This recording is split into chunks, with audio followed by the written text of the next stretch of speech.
ஸ்கூல்லையும் சரி காலேஜ்லையும் சரி நான் எதுவுமே நான் சாதிச்சது கிடையாது, எதுவுமே நான் பண்ணது கிடையாது. 5 நாளுக்கு முன்னாடி நினைக்கல கேமரா முன்னாடி நான் நிற்பேன் அப்படின்ட்டு. ஒரு சடனாக ஒரு லைஃப்பில் ஒரு யூட்டர்ன் அடிக்க ஆரம்பித்தேன். நேருக்கு நேர் ரிலீஸ் ஆனதுக்கு அப்புறமா தான் வந்து அது இவ்வளோ அன்பு கொடுக்குறாங்களே, ஏன்னா இதுக்கெல்லாம் தகுதியா இவ்வளோ வருஷம் கழிச்சு இந்த மேடை கிடைச்சிருக்கு. பட் இந்த மேடை இந்த சாதனையெல்லாம் வந்து இந்த 17-18 வயசுல நீங்க பண்ணியிருக்கிற, அதுவும் எந்த வசதியும் இல்லாம நீங்க எதிர்நீச்சல் போட்டு வந்திருக்கீங்க இல்லையா, அந்த சாதனை வந்து நாங்கெல்லாம் இப்ப இருக்கிறத விட ரொம்ப ரொம்ப உயர்வானது, ரொம்ப மிகப்பெரியது. ஒரு நாளைக்கு 100 ரூபா கூட சம்பாரிச்சு முழுசா எடுத்துட்டு வர முடியாத குடும்ப சூழ்நிலையிலிருந்து வர மாணவர்கள் அவங்களோட அந்த போர் குணம் இருக்கிறியா, அது வந்து நான் வந்து அதுக்கு தலை வணங்குறேன். அப்படிதான் பார்க்குறேன். இங்கே வந்திருக்கிற தம்பிகளையும் தங்கைகளையும் வந்து அந்த போர் குணத்தோட தான் நான் அவங்கள பார்க்குறேன். நான் எனக்கு அப்படி நினைக்கும் போது வந்து அகரம்ல நானும் ஒரு பார்ட்டாக இருக்கேன் அப்படின்னு நினைக்கும் போது வந்து எனக்கு ரொம்ப ரொம்ப சந்தோஷமா இருக்கு. ஸோ தயவு செஞ்சு வந்து இப்போ இருக்கிற பிரச்சனைகளை வந்து ரொம்ப சின்னதாக்கிடுங்க. நாகேஷ் எல்லாம் சொல்கிற மாதிரி வந்து இங்கே வச்சு பார்த்தா தான் அது பெரிய பிரச்சனையாக இருக்கும். அந்த இப்படி தள்ளி போயிடுச்சுன்னா வந்து ஒரு சின்ன தூசி மாதிரி ஆயிரும் அந்த பிரச்சனை. ஸோ அது விலகி இருந்து பாருங்க, அகரம் என்ன சொல்லி கொடுத்துருக்கு, அகரம்னா என்ன அப்படின்னு கேட்கும்போது ஒருத்தங்க ஒரு விஷயம் சொன்னாங்க. அதில் ஒரு தங்கை வந்து அகரம் தான் நான் தான் அகரம் அப்படிங்கிற மாதிரி சொல்லிச்சு. என்ன சொல்ற புரியல அப்படின்னு சொன்ன கேட்கும்போது, எப்படி நம்பிக்கையோடு இருக்கிறது, எப்படி பாசிட்டிவாகவே இருக்கிறது வாழ்க்கையில் எது பெருசு அப்படிங்கிறத வந்து முடிவு பண்ணிட்டு, எது வேணும் அப்படிங்கிறத வந்து தீர்மானிச்சுட்டு அதை நோக்கி மட்டுமே போகணும். எந்த காம்ப்ரமைஸும் பண்ணிக்காம நம்ம நினைச்சதை அடையிறது எப்படி அப்படிங்கிறத வந்து அகரம் சொல்லி கொடுத்துருக்கு. நான் தான் அகரம் தான் நான் அப்படிங்கிற மாதிரி சொல்லிச்சு. எது ஆகணும் அப்படின்னு நம்ம ஏங்கி தவிக்கிறோமோ அதுவாகவே ஆகும், அது நிச்சயமா ஆகும். அகரம் வந்து உங்களோடது. அது எப்பவும் தொடர்ந்து போறதுக்கு எல்லாரும் ஊர் கூடி தேர் எழுப்போம். ஏன்னா யூஸ்வலாக வந்து இது ஒரு வீக்கெண்ட்ல நடக்கும். வேற சில காரணங்கள்னால, தவிர்க்க முடியாத காரணங்கள்னால ஒரு வீக் டேல வைக்க வேண்டியதாயிடுச்சு. பட் இருந்தும் அரங்கம் எங்கேயுமே வந்து குறையாம எல்லாமே நிறைஞ்சு அத்தனை பேரும் இங்க இதுக்காக உங்களோட நேரத்தை கொடுத்ததுக்கு வந்து எல்லா மரியாதை கலந்த நன்றியை நான் தெரிவிச்சுக்கிறேன். ஃபர்ஸ்ட் 45 வருஷம் ஆயிடுச்சு, கிட்டத்தட்ட 45 இயர்ஸ். 79ல் ஆரம்பிச்சு 80லேருந்து அப்பாவோட விருதுகள் கொடுக்கறது ஆரம்பிச்சு பண்ணிட்டு இருக்காங்க. அகரம் கிட்டத்தட்ட 20 இயர்ஸ் தொடப்போகுது. விதை மட்டுமே வந்து ஒரு 15 வருஷம் ஆயிடுச்சு. ஏன்னா அகரம்ல வந்து ரொம்ப ஹைலைட்டாக எங்களுக்கு ரொம்ப ரொம்ப முக்கியமான ஒரு ப்ரோக்ராமை பார்க்குறது வந்து விதை ப்ரோக்ராமு. ரொம்ப சாதாரணமாக 2006ல் உட்காந்து பேசிகிட்டு இருந்தோம், நானும் ஞானவேல் அவர்களும். அப்போ வந்து ஸ்டூடெண்ட் ரிப்போர்ட்டராக ஆரம்பித்து அதுக்கப்புறமா முக்கியமான பத்திரிகையில் முக்கியமான பொறுப்பில் இருக்கிறாரு. அப்போ கேட்ட கேள்விகள் தான். அப்பா இப்போ குட்டியை ஒரு கதை சொல்லிட்டு இருந்தாங்க. அவங்களோட பள்ளி பருவம் எப்படி இருந்துச்சு, ஸ்கூலுக்கு போகிறதுக்கு முன்னாடி என்னென்ன மாதிரியான சூழல் இருந்துச்சு அப்படின்னு சொல்லிட்டு இருந்தாங்க. எனக்கும் சொல்லியிருக்காங்க, எனக்கும் அது ஞாபகம் இருக்குது. பட் 2006 பேசிகிட்டு இருக்கும்போது வந்து அதே மாதிரியான ஒரு சூழல் தான் வந்து ஞானவேல் அவர்கள் வந்து முதல் தலைமுறை மாணவர்கள் இருக்காங்க தெரியுமா அப்படின்னு கேட்ட கேள்வி தான் வந்து அகரம் பிறக்கிறதுக்கு காரணமாக இருந்துச்சு. அப்படிலாம் இல்லையே, அப்போ சொன்னாங்க, அப்பா வந்து ஒரு 50s 40s சொன்ன கதை அது அப்படின்னாங்க. இல்லை, 2006ல் வந்து இப்போவும் நம்மளுக்கு முதல் தலைமுறை மாணவர்கள் இருக்காங்க அப்படின்னு 2006ல் சொன்னாங்க. 20 வருஷம் தாண்டிட்டோம். இப்போவும் ஒரு மாதத்துக்கு 3000 ரூபா கூட சம்பாதிக்க முடியாத சூழலில் ஒரு குடும்பம் இருக்காங்க. அதில் அப்பா அம்மா தம்பி தங்கச்சின்னு வந்து ஒரு 5 பேர் 4 பேர் இருக்கிற குடும்பத்தில் கூட ஒரு நாளைக்கு 100 ரூபா கூட சம்பாரிச்சு முழுசாக எடுத்துகிட்டு வர முடியாத குடும்ப சூழ்நிலையிலிருந்து வர மாணவர்கள் அவங்களோட அந்த போர் குணம் இருக்கிறியா, அது வந்து நான் வந்து அதுக்கு தலை வணங்குறேன். அப்படி தான் பார்க்குறேன். இங்கே வந்திருக்கிற தம்பிகளையும் தங்கைகளையும் வந்து அந்த போர் குணத்தோட தான் நான் அவங்கள பார்க்குறேன். நாங்கள் இருக்கிற இடம் வந்து ரொம்பவே ரொம்பவே வசதியான ஒரு இடத்துல இருந்துட்டு நாங்கள் பண்ணுற சாதனைகள், இந்த மேடை எனக்கு வந்து கிட்டத்தட்ட இப்போ ஒரு 49 வயசாச்சு. நிறைய பேர் பத்திரிகையில் நண்பர்கள் எல்லாருமே வாழ்த்து சொன்னீங்க, அதுக்கு நான் இந்த சமயத்தில் நன்றி சொல்லிக்கிறேன். பட் இவ்வளோ வருஷம் கழிச்சு இந்த மேடை கிடைச்சிருக்கு. பட் இந்த மேடை இந்த சாதனையெல்லாம் வந்து இந்த 17-18 வயசுல நீங்க பண்ணியிருக்கிற, அதுவும் எந்த வசதியும் இல்லாம நீங்க எதிர்நீச்சல் போட்டு வந்திருக்கீங்க இல்லையா, அந்த சாதனை வந்து நாங்கெல்லாம் இப்ப இருக்கிறத விட ரொம்ப ரொம்ப உயர்வானது, ரொம்ப மிகப்பெரியது. அதனால நீங்க இன்னொரு 20 வருஷம் 30 வருஷம் கழிச்சு உங்களை பார்க்கும்போது வந்து நீங்க தொடப்போற உயரம் வந்து மிக மிக உயரமான ஒரு இடத்த தான் வந்து போய் நீ அடைய போறீங்க. அந்த நம்பிக்கையோட மட்டும் நீங்க நிச்சயமா நீங்க பயணிக்கணும் அப்படின்னு நான் விருப்பப்படுறேன். விதை திட்டம் வந்து நான் சொன்ன மாதிரி இப்போ கிட்டத்தட்ட 5200 மாணவர்களுக்கு மேல வந்து அவங்களோட தொட முடிஞ்சிருக்கு, அவங்களோட வாழ்க்கையை மாற்ற முடிஞ்சிருக்கு. இந்த வருஷம் மாணவர்கள் எண்ணிக்கையும் சேர்த்தா கிட்டத்தட்ட அந்த மாதிரி மாணவர்கள் வந்து 6000 பேரோட வாழ்க்கையை வந்து அகரம் மூலமா மாற்ற முடிஞ்சிருக்கு.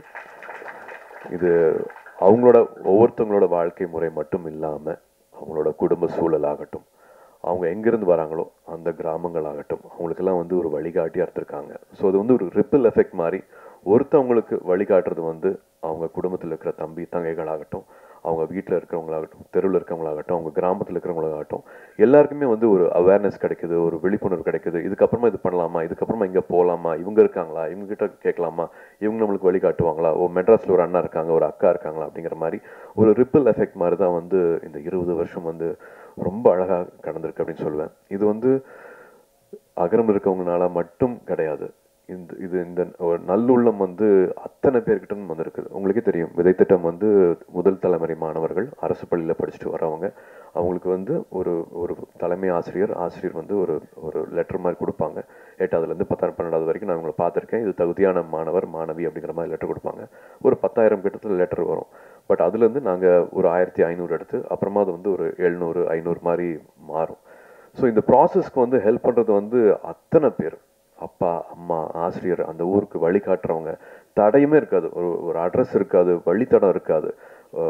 காலையிலேருந்து உங்களுக்காக வெயிட் பண்ணி பஸ்லேருந்து இறங்கின உடனே 2 வீலரில் வந்து எங்களை கூட்டிகிட்டு போகிற அந்த ஊரில் இருக்கிற மக்களாகட்டும், அங்கே லோக்கலில் இருக்கிற பத்திரிகை நண்பர்களாகட்டும், வழியே தெரியாமல் நான் கூட்டிகிட்டு போகிறேன் வாங்க அப்படின்ட்டு வந்து சைக்கிளில் கூட்டிகிட்டு போகிறவங்களாகட்டும், இல்லை ஒரு லாரி டிரைவர் ஆகட்டும், அத்தனை பேர் வந்து இந்த மாணவ செல்வங்களுக்கு வந்து எப்படியாவது படிப்பு கிடைச்சிடணும், எப்படியாவது இந்த கல்வி கிடைச்சிடணும் அப்படின்ட்டு அத்தனை பேர் வந்து உதவி செஞ்சுருக்காங்க. அத்தனை பேர்த்தோட அந்த ஒரு நேரத்துக்கும் அவங்களோட ஊக்கத்துக்கும் அவங்களோட சப்போர்ட்டுக்கும் அவங்களோட அந்த அந்த ஒரு கல்வி எல்லாத்தையும் மாற்றிடும் அப்படின்ட்டு அவங்கள கொடுத்த நேரத்துக்கு எல்லாமே நான் இப்போது நன்றி சொல்லணும் அப்படின்னு பார்க்குறேன். ஏன்னா 20 வருஷம் ஆயிடுச்சு.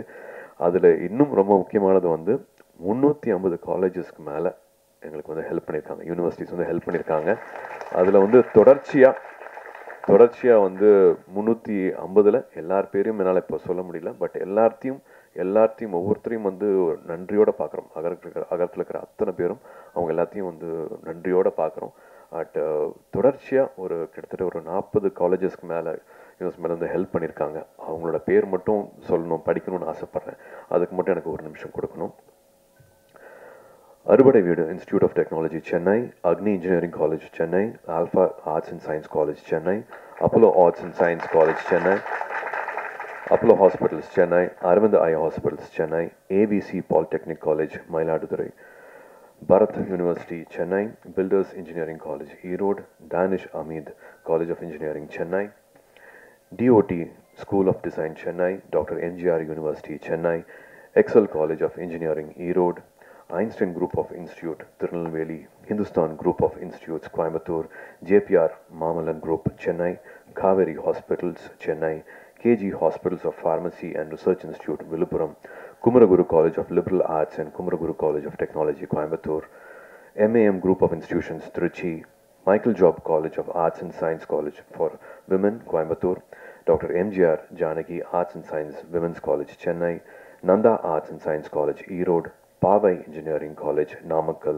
PPG College of Nursing, Coimbatore, PSNA Engineering College, Dindigul, Rajalakshmi Group of Institutions, Rajalakshmi Engineering College, Rajalakshmi Institute of Technology, Rajalakshmi College of Nursing, Chennai, Ranganayaki Engineering College, Virudhunagar, Rover College Engineering, Perambalur, RVS College of Arts and Science, Coimbatore, RVS Kumaran Arts and Science College, Dindigul, Sriram Engineering College, Chennai, Shankara College of Chennai, Shankaraj College of Science and Commerce, Coimbatore, Satyabama Institute of Science and Technology, Chennai, Saptagiri Group of Institutions, Dharmapuri, Savita Engineering College, Chennai, SSM College of Engineering, Kumarapalayam, SKR College of Engineering, Chennai, Sri Krishna Group of Institutions, Coimbatore, Sri Subramanya College of Engineering, Parni, SRM Institute of Science and Technology, Chennai, Vailtech University, Chennai, Wales Institute of Science, Technology and Advanced Studies,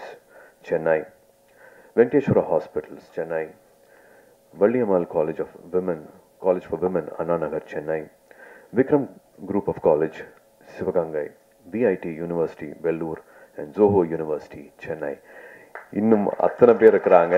அத்தனை பேருக்கும் வந்து மனமார்ந்த நன்றியை சொல்லிக்கணும். ஏன்னா போய் இல்லை அப்படிங்கிற வார்த்தையை வந்து இது வரைக்கும் வந்ததே கிடையாது. அவங்க கொடுக்குற ஊக்கம் அது வந்து அவங்க வீடாக பார்க்குறாங்க. அங்கே இருக்கிற மாணவர் மாணவிகளை வந்து அவங்கள வீடாக அவங்க பார்க்க வைக்கிறாங்க.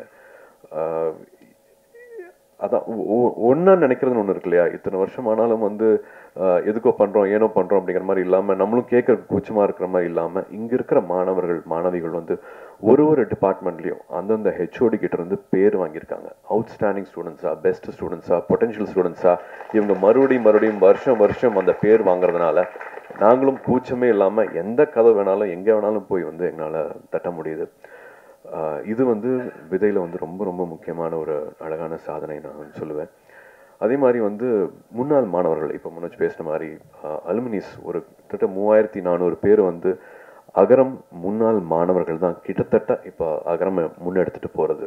அவங்களும் வாலண்டியர்ஸும் இல்லாமல் வந்து இதை பண்ணியிருக்கவே முடியாது.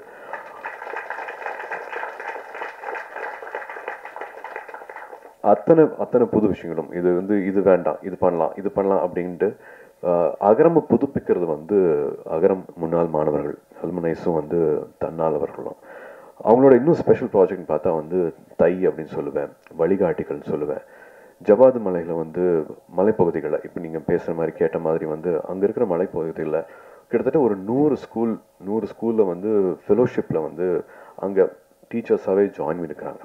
முன்னாள் மாணவர்கள் வந்து அங்கே கிட்டத்தட்ட ஒரு 60 பள்ளிகளுக்கு மேலே வந்து மறுபடியும் அதை புதுப்பிச்சு மறுபடியும் அவங்க மாணவர்கள் சேர்க்கையை அதிகரித்து அங்கே வந்து 1 வருஷம் 2 வருஷத்துக்கு மேலே அந்த சூழ்நிலை வந்து ரொம்ப வேறு மாதிரி. அங்கே வந்து அங்கேயே தங்கணும், அந்த சமூகத்துக்கூட பழகணும், ஃபோன் வசதிகள் இருக்காது, அங்கே தான் தங்க முடியும், அடிக்கடி வெளியில் வந்துட்டு போக முடியாது. இது மாதிரி நான் சொன்ன மாதிரி வந்து ஸ்கூலுக்கு வராத பழக்கமே இல்லாதவங்களை வந்து மறுபடியும் பள்ளி படிப்பு கூட்டிகிட்டு வருதுங்கிறது வந்து சாதாரண விஷயமே கிடையாது.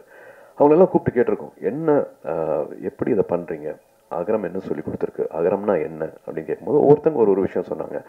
அதில் ஒரு தங்கை வந்து அகரம் தான் நான் தான் அகரம் அப்படிங்கிற மாதிரி சொல்லிச்சு. என்ன சொல்கிறேன் புரியல அப்படின்னு சொன்ன கேட்கும்போது, இல்லை சூழல் வந்து எல்லாமே ரொம்ப சேலஞ்சிங்காக இருக்கும், எதுவுமே வந்து கிட்டத்தட்ட எதுவுமே சரியாக இருக்காது, சுற்றி இருக்கிறது எல்லாமே தப்பாக இருக்கும், பட் எல்லாத்துலேயும் என்ன நடந்தாலும் வந்து எப்படி வந்து ரெசிலியன்ஸோடு இருக்கிறது, எப்படி நம்பிக்கையோடு இருக்கிறது, எப்படி பாசிட்டிவாகவே இருக்கிறது, வாழ்க்கையில் எது பெருசு அப்படிங்கிறத வந்து முடிவு பண்ணிவிட்டு எது வேணும் அப்படிங்கிறத வந்து தீர்மானிச்சுட்டு அதை நோக்கி மட்டுமே போகணும், எந்த காம்ப்ரமைஸும் பண்ணிக்காமல் நம்ம நினச்சதை அடையிறது எப்படி அப்படிங்கிறத வந்து அகரம் சொல்லி கொடுத்துருக்கு. நான் தான் அகரம் தான் நான் அப்படிங்கிற மாதிரி சொல்லிச்சு. அது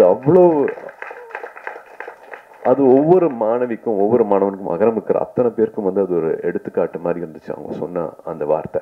அது நம்ம லைஃப்லையும் அது ரொம்ப வேணும் அப்படின்னு நினைக்கிறேன். எந்த பொசிஷனில் ஆரம்பத்தில் இருந்தாலும் சரி, நடுவில் இருந்தாலும் சரி, ஃபேடிங்கான ஒரு கெரியர் கிராஃபில் வந்து ஒரு ஃபேடு வேணும், அந்த டைம்லையும் சரி, நிச்சயமாக எல்லாமே வந்து சரியாக போகாது. நிறைய விஷயங்கள் வந்து நம்ம எதிர்பார்க்காத மாதிரி போகும், நெகட்டிவிட்டி வந்து ரொம்ப அதிகமாக இருக்கும். பட் அந்த டைமில் பாசிட்டிவான விஷயங்களை மட்டுமே நினைக்கிறது, பாசிட்டிவாக மட்டுமே பேசுறது. ஏன்னா we can always choose to complain, மற்றவங்களை பற்றி தப்பாக பேசுகிறதோ, இது சரியில்லை அது சரியில்லைன்னு சொல்கிறதுக்கோ, இல்லாட்டி எடுத்தோடனே கான்வர்சேஷனில் முதல் வார்த்தையே வந்து எது வந்து தப்பாக நடந்துகிட்ருக்கோ அதை பற்றி ஆரம்பிக்கிறது வந்து நிறைய பேருக்கு வந்து அது பழக்கமாக இருக்கலாம். எல்லாத்தோட வாழ்க்கையிலும் நிறையா கசப்பு இருக்கலாம். பட் அது எல்லாத்தையும் மறந்து நல்லது மட்டுமே பேசுவோம், ஆக்கப்பூர்வமாக மட்டுமே இருப்போம். நம்மளோட ஃப்ரெண்ட்ஸும் சரி, நம்மளோட வளர்ச்சிக்கு மட்டுமே நம்ம வந்து மற்றவங்களுக்கு உதவியாக இருப்போம், நம்மளுக்கு வழிகாட்டியாக இருப்போம் அப்படின்னு அகரமில் ஒவ்வொரு மாணவியும் இந்த வயசில் நினைக்கிறாங்க அப்படின்னா அவங்க ரொம்ப அழகான சூழலில் வந்து வளர்ந்துட்டு இருக்காங்க அப்படின்னு நான் நினைக்கிறேன். எனக்கு அப்படி நினைக்கும் போது வந்து அகரமில் நானும் ஒரு பார்ட்டாக இருக்கேன் அப்படின்னு நினைக்கும் போது வந்து எனக்கு ரொம்ப சந்தோஷமாக இருக்குது. Everybody needs it in life. ஒரு வாட்டியும் வந்து கசப்பான அனுபவங்கள் வரும்போது வந்து அதை தகர்த்துட்டு பாசிட்டிவாக நினைக்கிறது வந்து ரொம்ப முக்கியம். கார்த்தியும் சொன்ன மாதிரி வந்து எது ஆகணும் அப்படின்னு நம்ம ஏங்கி தவிக்கிறோமோ அதுவாகவே ஆகும், அது நிச்சயமாக ஆகும். It's a crime to think small, it's a crime to dream small அப்படின்னு நினைக்கிற மாதிரி மைண்டு வந்து ஒரு ஸ்டியரிங். நம்ம எண்ண ஓட்டங்கள் என்னவா இருக்குதோ அதை நோக்கி நிச்சயமாக எல்லாமே அதை நோக்கி போகும், அதை நிச்சயமாக அடையும். நான் ஏற்கனவே திரும்பி சொல்லியிருக்கேன், ஸ்கூல்லையும் சரி காலேஜ்லையும் சரி நான் எதுவுமே நான் சாதிச்சது கிடையாது, எதுவுமே நான் பண்ணது கிடையாது. ஒரு 3 வருஷம் கவர்மெண்ட் இண்டஸ்ட்ரிக்கு போனேன், அதுவும் வந்து ஒரு சின்ன சலிப்பு தட்டுச்சு. ஒரு சின்ன குடும்ப சூழ்நிலை, திரும்பி ஒரு யூட்டர்ன் எடுத்தேன். நான் படித்த படிப்புக்கும் என்னோட வேலை அனுபவத்துக்கும் சம்மந்தமே இல்லாமல் நான் 5 நாளுக்கு முன்னாடி நினைக்கல கேமரா முன்னாடி நான் நிற்பேன் அப்படின்ட்டு. ஒரு சடனாக ஒரு லைஃப்பில் ஒரு யூட்டர்ன் அடிக்க ஆரம்பித்தேன். நேருக்கு நேர் ரிலீஸ் ஆனதுக்கு அப்புறமா தான் வந்து அது இவ்வளோ அன்பு கொடுக்குறாங்களே, ஏன்னா இதுக்கெல்லாம் தகுதியா, இதுக்கு நான் என்ன பண்ண போகிறேன், என்ன கைமாறு பண்ண போகிறேன் அப்படிங்கிறதுக்கு அப்புறமா தான் வந்து நான் வாழ்க்கையில் வந்து இன்னும் கொஞ்சம் ஒழுங்காக உழைக்கணும், இந்த அன்புக்கு இந்த இந்த நான் தகுதியாக்கிக்கணும் அப்படின்னு ஆரம்பித்தேன். அப்படி ஆரம்பிச்சனால இந்த நிலைமைக்கு வர முடியுதுன்னா, நீங்கள் உங்களோட சிந்தனைகள் வந்து சரியாக வச்சுருந்தீங்கன்னா யார் வேணாலும் என்ன வேணாலும் ஆகலாம். என்னோட ஒன்றுமே இல்லாத நான் வந்து இந்த இடத்துலையும் இந்த இந்த இந்த மாதிரி ஒரு அன்பு கிடைக்கிற நிலைமைக்கு வந்து என்னால் வர முடிஞ்சிருக்கு அப்படின்னா, இது 17 வயசுல வந்து இவ்வளோ சிரமங்களுக்கு தாண்டிட்டு நீங்கள் அடைஞ்சிருக்கிற இந்த இடம், நீங்கள் செஞ்சுருக்கிற இந்த சாதனை, இந்த மார்க்ஸு, இது எல்லாமே பண்ணக்கூடிய அந்த அந்த அந்த வீரியம், அந்த தைரியம், அந்த பவர் இருக்குன்னா, நீங்கள் தொடக்கூடிய எல்லைகள் வந்து நீங்கள் தான் அந்த எல்லையை வந்து நீங்கள் தான் முடிவு பண்ணணும். எங்கே வேணாலும் போகலாம், எது வேணாலும் பண்ணலாம், எதுவுமே தடை கிடையாது. இப்போ இருக்கிற சூழல், இப்போ இருக்கிற சின்ன சின்ன பிரச்சனைகள்லாம் வந்து 6 மாதம் கழிச்சு நீ அது ஒரு பிரச்சனையே இருக்காது. ஒரு 3 வருஷம் கழிச்சு நீங்கள் அது அப்படி ஒரு சிந்தனையே இருக்காது உங்கள் வாழ்க்கையில். ஸோ தயவு செஞ்சு வந்து இப்போ இருக்கிற பிரச்சனைகளை வந்து ரொம்ப சின்னதாக்கிடுங்க. நாகேஷ் எல்லாம் சொல்கிற மாதிரி வந்து இங்கே வச்சு பார்த்தா தான் அது பெரிய பிரச்சனையாக இருக்கும். அந்த சின்ன அந்த இப்படி தள்ளி போயிடுச்சுன்னா அந்த ஒரு சின்ன தூசி மாதிரி ஆயிரும் அந்த பிரச்சனை. ஸோ அது விலகி இருந்து பாருங்கள். இப்போ இருக்கிற பிரச்சனையை ஒரு பிரச்சனையாகவே நினைக்காதீங்க. Only think positive, have only positive thoughts. வாழ்க்கை இன்னும் ரொம்ப அழகானது. வாழ்க்கையை நிறைய நம்பிக்கை வைங்க. நினைக்கிற விஷயங்களை நிச்சயமாக நம்ம சாதிக்க முடியும். ஐயா சொன்ன மாதிரி வந்து அப்பாவும் சொன்ன மாதிரி வந்து அப்பா 20 வருஷத்துக்கு முன்னாடியே வந்து சூலூரில் ஆரம்பிச்சிருக்காங்க.